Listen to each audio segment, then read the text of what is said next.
Le bureau bourdonnait d'une tension silencieuse. La lueur tamisée des lampes de bureau vacillait sur les murs. Des papiers se froissaient, des claviers crépitaient, et un léger parfum de café flottait encore dans l'air. Elle était assise à son bureau, les doigts dansant sur le clavier, les yeux plissés face à l'éclat de l'écran. C'était une autre soirée tardive. Le genre auquel elle s'était habituée depuis qu'elle avait accepté ce poste exigeant d'assistante. Il était là aussi. Son patron. Assis juste en face, ses yeux perçants parcouraient des rapports, les sourcils froncés dans une concentration intense. Il parlait rarement pendant ces longues soirées, mais sa présence était devenue étrangement réconfortante. Chaque fois qu'elle se sentait dépassée, elle jetait un regard furtif dans sa direction. Il ne semblait jamais le remarquer, mais d'une certaine façon, le simple fait de savoir qu'il était là apaisait ses nerfs. Ce soir-là semblait différent. Peut-être à cause de ses manches retroussées, révélant de légères traces d'encre sur son poignet, un signe de sa concentration acharnée. Ou peut-être était-ce à cause de ce café qu'il avait discrètement déposé sur son bureau plus tôt, sans dire un mot, simplement avec un regard qui semblait dire « Je vois à quel point tu travailles dur ». Elle en buvait une gorgée maintenant, la chaleur se répandant dans ses mains, pendant que son regard retournait à l'écran. La nuit s'étirait. Le silence entre eux semblait plus éloquent que des mots. À plusieurs reprises, elle le surprit à la regarder. Des regards furtifs, qui disparaissaient aussitôt que leurs yeux se croisaient. Cela faisait battre son cœur un peu plus vite. Ces moments devenaient de plus en plus fréquents. La semaine dernière, il était resté près de son bureau après les heures de travail, prétendant consulter un dossier pendant qu'elle rangeait ses affaires. La douceur de sa voix lorsqu'il lui demandait ce qu'elle avait fait de son week-end, la façon dont son sourire persistait, tout cela semblait différent. Ce soir-là, alors qu'elle se levait pour s'étirer, elle se retrouva près de son bureau à lui. Il leva les yeux, surpris. « Toujours debout ?» demanda-t-il, la voix plus douce que d'habitude. Elle sourit, fatiguée. À peine. Il attrapa sa tasse, s'arrêta, comme s'il cherchait ses mots. « Je suis content que tu sois là. Je ne sais pas comment je tiendrai ces soirées sans toi. » Les mots flottèrent dans l'air, plus lourds que prévu. Elle sentit ses joues s'échauffer, son cœur battre fort, cherchant quelque chose d'intelligent à répondre. Mais elle hocha simplement la tête, incertaine d'avoir bien interprété le regard qui persistait dans ses yeux. Un coup à la porte vitrée les fit sursauter tous les deux. Un membre de l'équipe de nettoyage passa la tête, fit un petit signe, puis s'éloigna. « Je devrais finir ça, » murmura-t-elle, regagnant son bureau. Mais en se rasseyant, elle se surprit à sourire. La nuit avançait, mais le silence n'était plus pesant. Chaque regard échangé semblait devenir une promesse silencieuse, fragile, mais indéniable. Et, pour l'instant, c'était suffisant. La semaine suivante parut différente. Les regards silencieux avaient pris un autre sens. Chaque soir, alors que le bureau se vidait, leur connexion semblait grandir. Il commença à lui apporter des encas. Des gestes simples, mais chargés de sens. Une barre protéinée posée près de son clavier, un café glacé déposé à côté d'une pile de dossiers. Pas de mots, pas d'explications. Juste des attentions discrètes qui faisaient battre son cœur un peu plus vite. Elle y répondit à sa manière. Des post-it avec de petits messages encourageants commencèrent à apparaître sur son bureau à lui. « Tu peux le faire, n'oublie pas de respirer. » Il n'en parlait jamais, mais parfois, elle le surprenait à sourire lorsqu'il croyait que personne ne le voyait. Un soir, ils se retrouvèrent à travailler côte à côte sur un projet urgent. La salle de réunion était faiblement éclairée, des dossiers étalés partout sur la table. Elle prenait des notes, tandis qu'il tapait à toute vitesse sur son ordinateur. Les heures passaient, mais aucun d'eux ne semblait pressé de partir.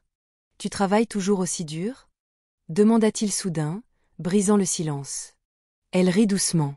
« Seulement quand je veux impressionner mon patron. » Il sourit, s'adossant à sa chaise. « Considère-moi impressionné. » L'air changea.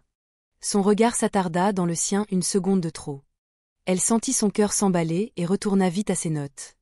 Plus tard, alors qu'il rangeait pour partir, un courant d'air froid balaya la pièce quand elle ouvrit la fenêtre. Elle frissonna, se frottant les bras.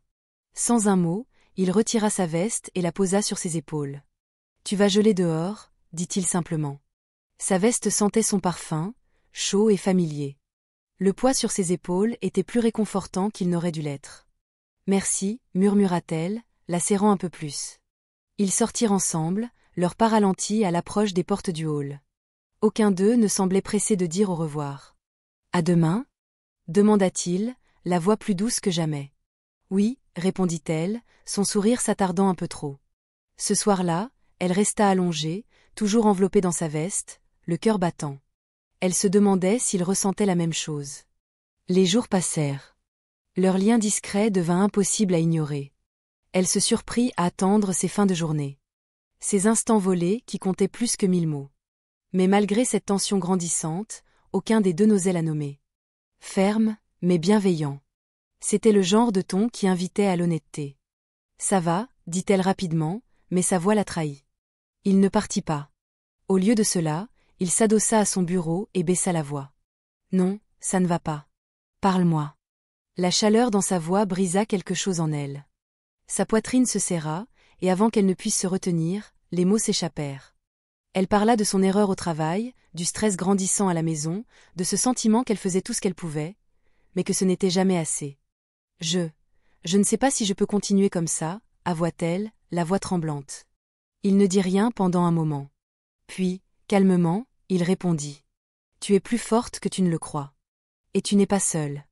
La sincérité de sa voix la désarma. Elle cligna des yeux pour retenir ses larmes, sa respiration devenant irrégulière. Je le pense vraiment, ajouta-t-il. Je vois à quel point tu travailles dur, à quel point tu tiens à ce que tu fais. Tu n'as pas besoin de tout porter toute seule. Elle leva les yeux et croisa enfin son regard. Pour la première fois, elle se permit de vraiment voir ce qu'il y avait dans ses yeux, de l'inquiétude, de l'admiration, et peut-être plus encore. Je ne sais pas ce que je ferais sans toi, murmura-t-il. La pièce semblait plus petite, l'air plus dense. Son cœur battait à tout rompre lorsqu'il tendit la main vers la sienne, frôlant doucement ses doigts. La chaleur de son toucher était à la fois nouvelle et rassurante. Je devrais y aller, souffla-t-elle, sans bouger. Ses doigts se resserrèrent légèrement autour des siens. Tu n'as pas besoin de partir. Pendant quelques secondes précieuses, ils restèrent ainsi. Main dans la main. Cœur battant. Pas de mots. Pas d'explication. Juste cette compréhension silencieuse qu'aucun des deux ne pouvait ignorer davantage. Quand elle se dégagea enfin, il la laissa partir sans protester. Mais alors qu'elle attrapait son sac et se dirigeait vers la porte, sa voix l'arrêta. Et, dit-il doucement. N'oublie pas, je suis là. Elle sourit, le cœur encore agité, en s'éloignant. Pour la première fois depuis des semaines, elle se sentait plus légère. Non pas parce que ses problèmes avaient disparu, mais parce qu'elle savait qu'elle ne les affrontait plus seule. La semaine suivante apporta son lot de tempêtes, des délais serrés, de la pression, et une présentation importante pour un client majeur. Tout le bureau vibrait de tension. Elle et son patron restaient plus tard que d'habitude, peaufinant les diapositives, ajustant les chiffres, perfectionnant chaque détail. Malgré le stress, un certain confort s'était installé entre eux, discret, mais apaisant. Il ne se retenait plus de vérifier si elle allait bien, et elle n'hésitait plus à lui demander de l'aide. Chaque soir, leur conversation durait un peu plus longtemps, leur sourire devenait un peu plus chaleureux. La veille de la présentation, ils furent les derniers au bureau. Elle était assise par terre, entourée de dossiers éparpillés.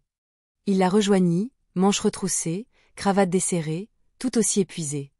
On y est presque, dit-il avec un sourire fatigué. Presque, répondit-elle en étouffant un bâillement.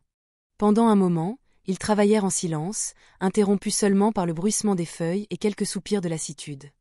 Puis il reprit la parole, plus doucement cette fois. Tu sais, je n'aurais jamais pu faire ça sans toi. Elle leva les yeux, surprise. Je le pense vraiment, insista-t-il.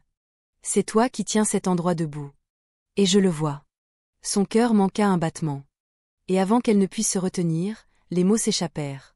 Je ne ferai pas tout ça pour n'importe qui. L'atmosphère changea. Leurs regards se croisèrent, et l'espace entre eux sembla soudain se rétrécir. Tu le penses vraiment ? Demanda-t-il à voix basse. Elle hocha la tête, le cœur battant. Oui. Je le pense. Il hésita, puis tendit la main vers la sienne, lentement, prudemment, lui laissant la possibilité de reculer. Mais elle ne bougea pas. Ses doigts se refermèrent autour des siens, chauds et assurés. Je n'ai plus envie de faire semblant, avoua-t-il. Je sais que, nous deux, c'est compliqué. Mais je ne peux pas m'empêcher de penser à toi. Son cœur battait si fort qu'elle était sûre qu'il l'entendait. Moi aussi, dit-elle, dans un souffle. Ils restèrent là, sans savoir quoi dire d'autre. Puis il sourit, ce sourire doux et familier qui l'avait toujours apaisé. On trouvera un moyen, dit-il. Pas besoin de se presser. Juste, nous deux. Un sentiment de soulagement l'envahit. Et pour la première fois depuis longtemps, elle se sentit en paix. Le lendemain, leur présentation se déroula à merveille. Les collègues célébrèrent, mais eux restèrent à l'écart, près de la fenêtre. Il se tourna vers elle avec un sourire doux. « Dîner ce soir ?» demanda-t-il. Elle rit doucement. « Tu me le demandes en tant que patron, ou ?» Il sourit, malice. « En tant que gars qui est amoureux de toi depuis tout ce temps. » Son cœur s'emballa. Et cette fois, elle ne réfléchit pas. « J'adorerais, » répondit-elle. Ils quittèrent le bureau ensemble. Leurs mains se frôlèrent, mais cette fois, aucun des deux ne recula. Au fil des semaines suivantes, tout sembla changer. Et pourtant, tout semblait aussi naturel. Ils travaillaient encore tard, partageaient encore des silences complices, échangeaient toujours ces regards familiers. Mais désormais, il y avait quelque chose de plus. Quelque chose de non dit, mais profondément réel. Il trouvait toujours une excuse pour passer près de son bureau, lui demander comment s'était passée sa journée. Même lorsqu'il connaissait déjà la réponse, elle lui apportait un café sans qu'il ait besoin de demander, souriant lorsqu'il faisait semblant d'être surpris. Leur lien, autrefois subtil et dissimulé, ressemblait désormais à une flamme constante, chaude, stable et impossible à ignorer. Un soir, alors qu'il se préparait à partir, elle s'arrêta devant la porte de son bureau. « Tu t'en vas ?» demanda-t-il en posant son ordinateur portable. « Oui », répondit-elle, les doigts tapotant nerveusement le chambranle. « Sauf si tu voulais manger un bout quelque part ?» Son visage s'illumina et, l'espace d'un instant, il ne ressemblait plus à son patron, mais à l'homme qu'elle avait appris à connaître. Celui qui restait tard juste pour lui tenir compagnie. Celui qui se souvenait comment elle aimait son café. Celui qui la faisait se sentir vue. « Avec plaisir », dit-il simplement. Ils finirent dans un petit dîner tranquille au bout de la rue, un endroit qu'aucun d'eux ne connaissait, mais qui semblait pourtant parfait. Autour d'un petit déjeuner tardif, ils parlèrent. Vraiment parlèrent. Pas du travail ni des échéances, mais de la vie. Il lui parla de sa famille restée au pays, de son amour pour les vieux disques de jazz, et du rêve qu'il avait un jour eu de parcourir le monde, avant que sa carrière ne prenne le dessus. Elle partagea ses propres histoires, les difficultés à jongler entre vie pro et perso, les moments de doute, et ce sentiment qu'elle devait toujours être forte pour tout le monde. « Je ne sais pas comment tu fais, » dit-il doucement. « Tu portes tellement, et pourtant, tu continues à sourire. » Son coeur se serra. Personne ne lui avait jamais dit ça. Pas comme ça. « Je suppose que je continue, simplement, » répondit-elle. « Eh bien, » dit-il, sa voix basse mais assurée, « tu n'as plus à le faire seule maintenant. » Elle ne répondit pas tout de suite, mais sa main trouva la sienne sur la table, ses doigts s'enroulant doucement autour des siens. Pour la première fois depuis longtemps, elle le crut. Dès ce soir-là, tout sembla plus léger. Non pas parce que la vie était devenue plus simple, mais parce qu'ils l'affrontaient ensemble. Parfois, ils restaient tard au bureau, travaillant côte à côte en silence. D'autres soirs, ils dînaient ou marchaient simplement pour vider leurs esprits. Les frontières entre leurs rôles s'effaçaient peu à peu. Mais rien ne semblait forcé, comme s'ils avaient toujours été faits pour en arriver là. Un soir, alors qu'ils sortaient ensemble du bureau, il s'arrêta devant la porte. « Reste un peu, » dit-il. Elle sourit, sa main glissant naturellement dans la sienne. « Toujours, » répondit-elle. Leur lien était devenu indéniable, pourtant, il restait discret. Le bureau demeurait un espace de concentration et de professionnalisme. Mais les soirées tardives, elles, gardaient cette chaleur familière. Cette compréhension silencieuse entre eux. Un soir, elle était seule dans la salle de réunion, révisant les derniers détails d'un projet important. La pression montait, et malgré toutes ses vérifications, quelque chose lui échappait. Ses pensées tournaient en boucle. Et si elle avait oublié quelque chose? Et si son erreur leur faisait perdre le client? Encore là? Demanda une voix qui la fit sursauter. Elle leva les yeux, il se tenait dans l'embrasure de la porte. « Je termine juste, » répondit-elle en forçant un sourire. Il n'y crut pas. Il entra, tira une chaise, et s'assit à côté d'elle. « Tu réfléchis trop, » dit-il doucement. « Tu as ça en main. »« Je ne sais pas, » avoua-t-elle. « Et si je me ratais ? » ?»« Tu ne te rateras pas, » répondit-il fermement. « J'ai vu à quel point tu as travaillé. S'il y a bien quelqu'un qui peut réussir, c'est toi. » Sa confiance en elle dissipa un peu l'angoisse. Elle s'adossa à sa chaise, ferma les yeux un instant. « Je ne sais pas ce que je ferais sans toi, » murmura-t-elle. « Tu n'auras jamais à le découvrir, » répondit-il. Quand elle rouvrit les yeux, il la regardait encore, ce regard calme, qui l'avait toujours fait se sentir en sécurité. Pendant un instant, elle se demanda ce qui se passerait si elle le disait à voix haute. Si elle lui avouait combien il comptait pour elle. Mais avant qu'elle ne puisse parler, il tendit la main et attrapa la sienne. « Je sais, dit-il doucement. Comme s'il avait lu dans ses pensées. Le silence entre eux pesait plus que 1000 mots. Son pouce effleura lentement ses doigts. Son cœur battait à tout rompre, mais elle ne retira pas sa main. « Tu n'as jamais été seulement mon patron, dit-elle tout bas. Et toi, tu n'as jamais été juste mon assistante, répondit-il, serrant un peu plus sa main dans la sienne. Pendant un moment, tout le reste s'effaça, le stress, la pression, l'incertitude. Ce qui comptait, c'était la chaleur de sa main dans la sienne, ferme, rassurante. « Je suis contente d'être restée, dit-elle. Moi aussi, murmura-t-il. Il n'avait pas besoin d'en dire plus. Le lien qu'ils avaient construit. Les moments de silença. Les regards volés. Les promesses muettes. Tout cela les avait menés ici. En quittant le bureau ensemble ce soir-là, il prit sa main. Cette fois sans hésitation. Elle sourit, ses doigts s'entrelacèrent aux siens. Et ils marchèrent dans la nuit. Ni incertains. Ni dans le déni. Juste deux âmes. Qui avaient trouvé quelque chose de vrai. Quelque chose qu'ils n'étaient plus prêts à laisser partir.